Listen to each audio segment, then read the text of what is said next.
আসসালামু আলাইকুম। আশা করি তোমরা সবাই ভালো আছো এবং পড়াশোনাটা ঠিকঠাক মতো চালিয়ে যাচ্ছ। সো আজকে আমরা আলোচনা করব উচ্চ মাধ্যমিক জীববিজ্ঞান প্রথম পত্রের প্রথম অধ্যায় কোষ ও এর গঠন, এই অধ্যায়ের অংশবিশেষ।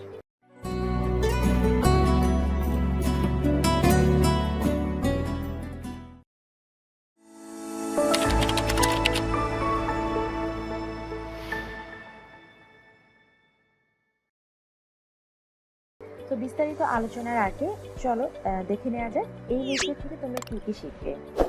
কোষ আবিষ্কারের ইতিহাস, কোষের সংজ্ঞা, কোষের বৈশিষ্ট্য, কোষবিদ্যা এবং কোষের প্রকারভেদ সম্পর্কে। তো এই যে আমরা কোষ নিয়ে আলোচনা করছি এবং কোষ নিয়ে একটা চ্যাপ্টার রয়েছে। তো এই কোষ কিভাবে আবিষ্কার হয়েছে সে আবিষ্কারের ঘটনাটা প্রথমে জেনে নেওয়া যাক। সো 1665 সালে Robert Hooke royal society of লন্ডনের যন্ত্রপাতি রক্ষক হিসেবে নিযুক্ত হন। তো সেখানে পরের সপ্তাহে বিজ্ঞানীদের একটি সভা অনুষ্ঠিত হওয়ার কথা ছিল।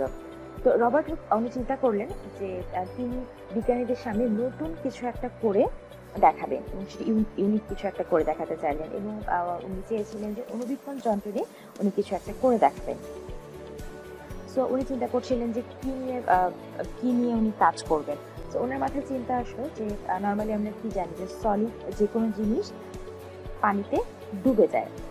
তো কাঠে যে ছিপি রয়েছে, বোতলের যে ছিপি বা কর্ক, এই ছিপি কিন্তু পানিতে ভেসে থাকে, ডুবে যায় না। উনি চিন্তা করলেন আচ্ছা ঠিক আছে, এটা নিয়ে তাহলে আমি সেকশন করে দেখি যে আসলে মানে কেন এটা পানিতে ভেসে থাকে। সো তিনি কাঠের ছিপে পাতলা সেকশন করে অণুবীক্ষণ যন্ত্রের নিচে পর্যবেক্ষণ করলেন এবং দেখলেন যে মৌমাছির চাকের ন্যায় ক্ষুদ্র ক্ষুদ্র কুঠুরি রয়েছে। সো তিনি এই ক্ষুদ্র ক্ষুদ্র কুঠুরির নাম দিলেন সেল বা প্রকোষ্ঠ।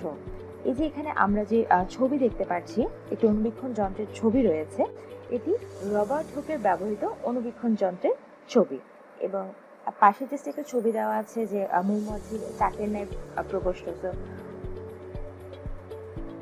এরপরে আমরা চলে যাই কোষ, যাকে ইংরেজিতে বলা হয় সেল। সেল শব্দটি কিভাবে এসেছে সেটি জেনে নেওয়া যাক। সেল একটি ইংরেজি শব্দ। এই শব্দটি এসেছে ল্যাটিন শব্দ সেলুলা, যার অর্থ ছোট ঘর, এবং গ্রিক শব্দ কাইটোস অর্থাৎ সেল, এই দুটো শব্দের সমন্বয় থেকে। এরপরে সেলের অথবা সেল বা কোষের সংজ্ঞাটা কি? কোষ হচ্ছে জীবদেহের গঠন ও কাজের ক্ষুদ্রতম একক। এটি আত্মপ্রজননশীল এবং বৈষম্যভেদ্য পর্দা দিয়ে পরিবেষ্টিত, নির্দিষ্ট পরিমাণ প্রোটোপ্লাজম দিয়ে গঠিত এবং পূর্বতন কোষ থেকে সৃষ্টি হয়ে থাকে। সো আমরা কি জানলাম যে কোষ হচ্ছে জীবদেহের গঠন ও কাজের ক্ষুদ্রতম একক এবং এটা প্রজনন ক্ষমতা রয়েছে এবং এটার যে সারাউন্ডিংস একটা পর্দা দিয়ে ঘেরা থাকবে এবং এই কোষের ভেতরে নির্দিষ্ট পরিমাণ প্রোটোপ্লাজম থাকে এবং পুরনো কোষ থেকে অর্থাৎ আগের কোষ থেকে এটা পুনরায় সৃষ্টি হয়। তো এরপরে দেখে নেওয়া যাক কিছু সংজ্ঞা। আমরা এই যে সংজ্ঞাটা বললাম, এই সংজ্ঞাটা হচ্ছে আধুনিক যে সংজ্ঞা, বাট দৈহিক গঠন, জীবনযাত্রা, শারীরবৃত্তীয় কার্যকলাপের ভিত্তিতে কোষের কিন্তু আরো বেশ কিছু সংজ্ঞা রয়েছে। যেমন সোয়ানসন প্রথমে ভৌত সত্তার মৌলিক একককে কোষ বলা হয়। এখানে একটু বলে রেখে আমি এখানে পরে আরো দুইটি সংজ্ঞা বলবো। এই সংজ্ঞাগুলো আসলে খুব বিশদভাবে বলার কিছু নেই, কারণ খুব সংক্ষিপ্ত সংজ্ঞা দেওয়া রয়েছে এবং তোমরা খুব সহজেই বুঝতে পারবে। সে সংজ্ঞাগুলো নিয়ে আমি ডিটেলস কোনো আলোচনায় যাচ্ছি না। রবার্টিসের মতে জীবদেহের প্রাথমিক ও জৈবনিক কার্য নির্বাহী একককে কোষ বলে। লেরি অ্যান্ড স্কিভেটস এই দুই বিজ্ঞানীর মতে অর্ধপ্রবেশ্য পর্দা দ্বারা আবৃত এবং অন্য জৈবতন্ত্রবিহীন মাধ্যমে স্বপুনরুৎপাদনের সক্ষম জীবক্রিয়ার এককের নাম কোষ। এবার কোষ সংজ্ঞাটা আমরা জেনেছি, তো কোষ সম্পর্কে কিছু তথ্য জেনে নিই। যেমন সবচেয়ে বড় কোষ কোনটি? উটপাখির ডিম বলা হয়ে থাকে পৃথিবীর সবচেয়ে বড় কোষ। সবচেয়ে ছোট কোষ হচ্ছে মাইক্রোপ্লাজমা গলিসেপ্টিকাম নামক এক ধরনের ব্যাকটেরিয়া রয়েছে, তার কোষ হচ্ছে সবচেয়ে ছোট কোষ। এবার আমি যদি বলি আমাদের মানব দেহের সবচেয়ে বড় এবং ছোট কোষ কোনটি? মানব দেহের সবচেয়ে বড় কোষ হচ্ছে স্নায়ু কোষ, যার দৈর্ঘ্য প্রায় 1 মিটার, এবং মানব দেহের সবচেয়ে ছোট কোষ হচ্ছে শ্বেত রক্তকণিকা। তো এই চারটা ইনফরমেশন একটু জেনে রাখা ভালো। হয়তো বা তোমার এই ইনফরমেশনগুলো এখন কাজে লাগবে না, বাট যখন তোমরা আর কিছুদিন পরে বিভিন্ন ভর্তি পরীক্ষা যখন তোমরা ফেস করবে, এই ইনফরমেশনগুলো তোমাদের হেল্প করবে। তো এবার জেনে নেওয়া যাক কোষের বৈশিষ্ট্য সম্পর্কে। প্রথমে আছে জীবনের জন্য প্রয়োজনীয় সকল গাঠনিক ও আণবিক উপাদান। কোষের যে উপাদানগুলো প্রয়োজন সেগুলো কিন্তু সব কোষেই থাকে। প্রয়োজনীয় কাঁচামাল ভেতরে গ্রহণ করতে পারে, অর্থাৎ এই যে কোষের সার্ভাইভালের জন্য তার যে প্রয়োজনীয় উপাদানগুলো প্রয়োজন সেগুলো তার সারাউন্ডিংস থেকে তার ভেতরে গ্রহণ করতে পারে। কাঁচামাল ব্যবহার করে প্রয়োজনীয় শক্তি সংগ্রহ করতে পারে এবং প্রয়োজনীয় অণুগুলোকে সংশ্লেষ করতে পারে, অর্থাৎ তার এই যে কোষে বিভিন্ন কাজের জন্য তার শক্তির প্রয়োজন হতে পারে। সে কি করে, সে যে কাঁচামালগুলো গ্রহণ করছে সেখান থেকে সে প্রয়োজনীয় শক্তি গ্রহণ করে এবং অণুগুলোকে সংশ্লেষ করে, অর্থাৎ অণুগুলোকে সে প্রয়োজনে একীভূত করে নিতে পারে।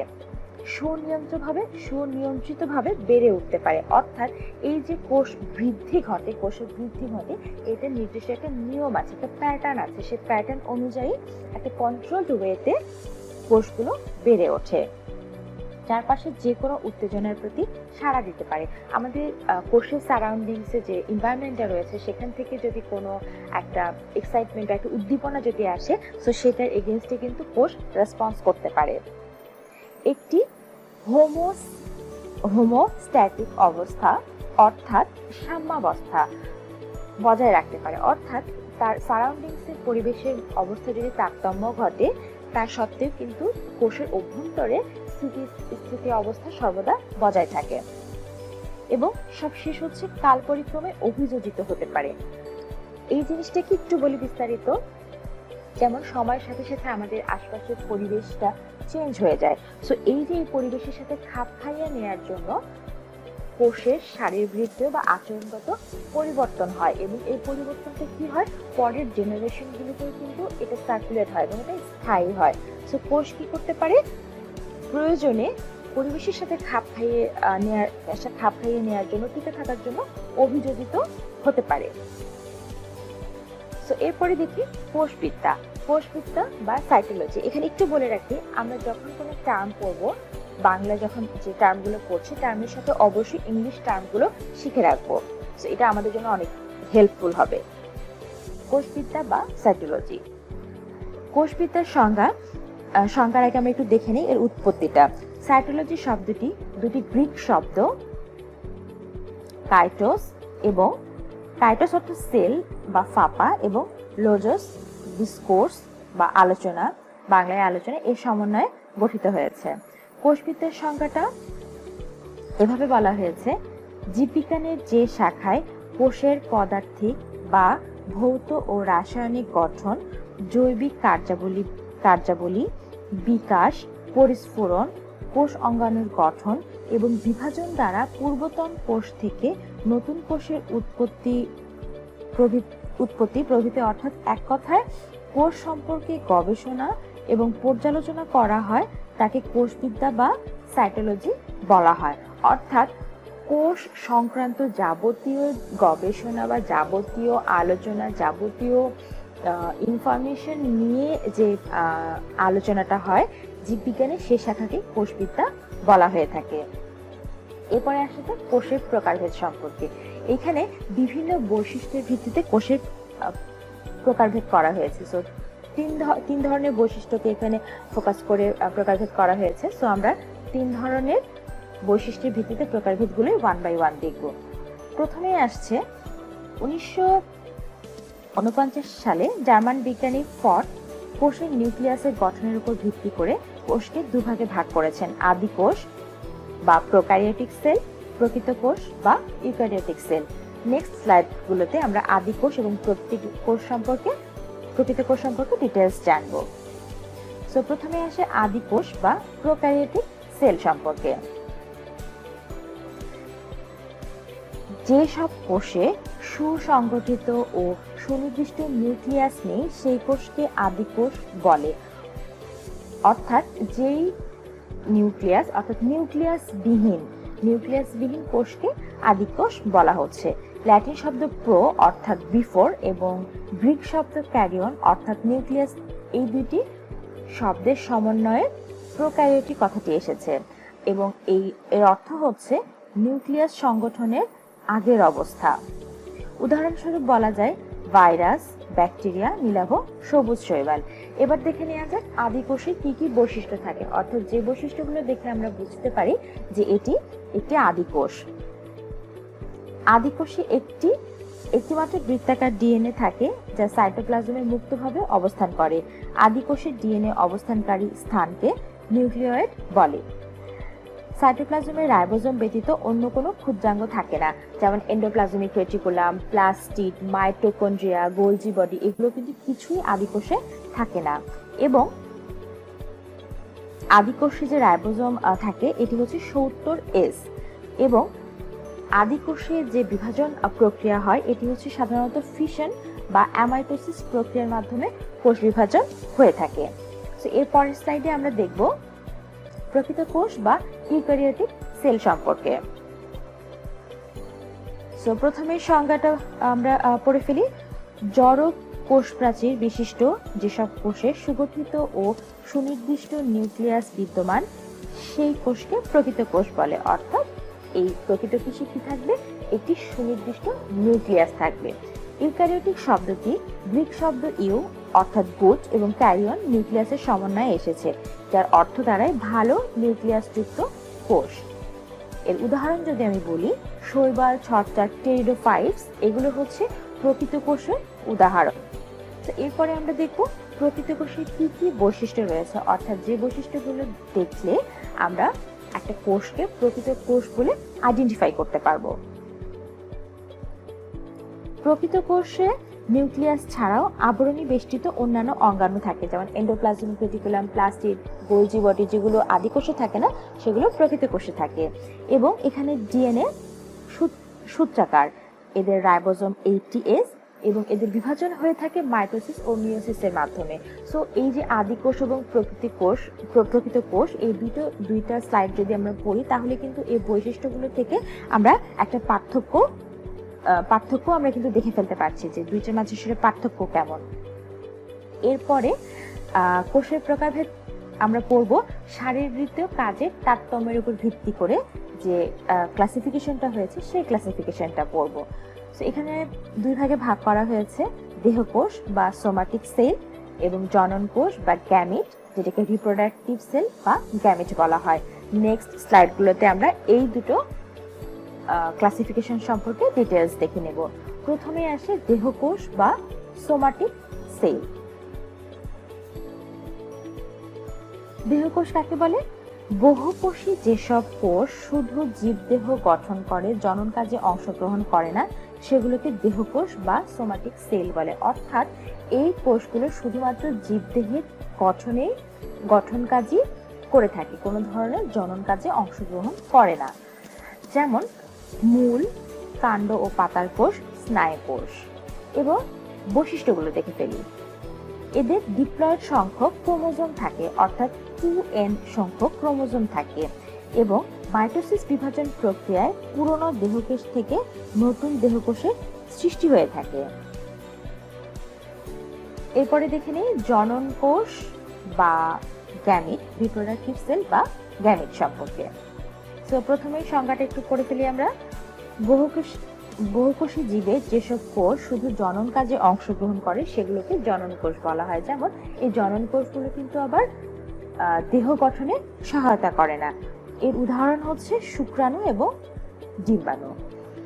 ঠিক একইভাবে বৈশিষ্ট্য হচ্ছে এদের হ্যাপ্লয়েড সংখ্যক অর্থাৎ n সংখ্যক ক্রোমোজোম থাকে এবং এদের বিভাজন হয়ে থাকে মায়োসিস প্রক্রিয়ার মাধ্যমে এবং মায়োসিস প্রক্রিয়ার মাধ্যমে পুরনো দেহকোষ থেকে নতুন দেহকোষের সৃষ্টি হয়ে থাকে।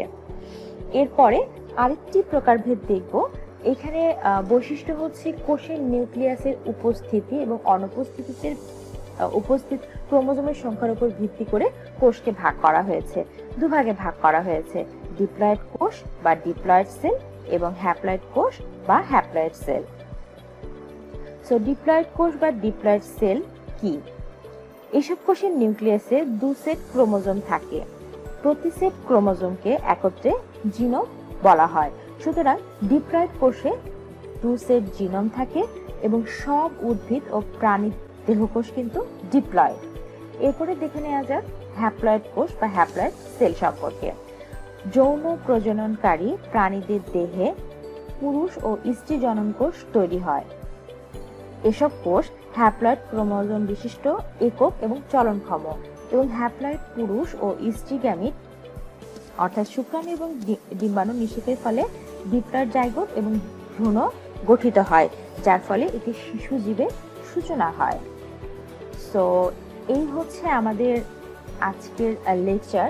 আমাদের আজকের লেকচারে কিন্তু আমরা ছোট ছোট অনেক সংজ্ঞা পড়েছি, সেখানে অনেকগুলো বৈশিষ্ট্য আছে, বিভিন্ন কোষের বৈশিষ্ট্য সম্পর্কে আমরা জেনেছি। কোষের যে নামকরণ হয়েছে বা বিভিন্ন যে নামকরণগুলো হয়েছে সেগুলো কোন কোন শব্দ থেকে এসেছে, সেগুলোর মিনিং, কোষ কিভাবে আবিষ্কার হয়েছে। সো আমরা অনেক ইনফরমেশন আজকে পড়েছি। সো তোমাদের যদি মনে হয় এই ইনফরমেশনগুলো কোনো কিছু আরো ডিটেলসে আলোচনা করা দরকার, তোমরা অবশ্যই কমেন্টসে সেটা জানাবে। এবং আমি যে পড়াটুকু আজকে পড়িয়েছি আশা করি তোমরা সকলেই বুঝতে পেরেছো। তো সবাই ভালো থাকো, সুস্থ থাকো।